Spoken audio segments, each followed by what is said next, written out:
I'm going to show you how to enable or disable screen recognition on the OnePlus 15. So if you go into settings and then go to accessibility and convenience, tap on that. Then it should say screen recognition. You can tap on that.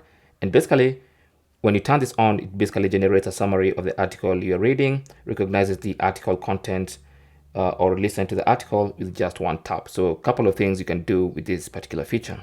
So if you want to enable it, if it's the first time, you have to agree and continue. And then you need to allow this app to send notifications. Now that's a personal preference. You can choose to allow or not allow. Now with that enabled,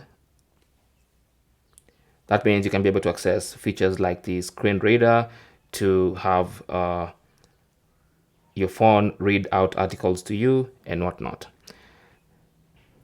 To turn it off, you simply use that toggle button, and from now on you can just turn it on with a switch. Thanks for watching and good luck.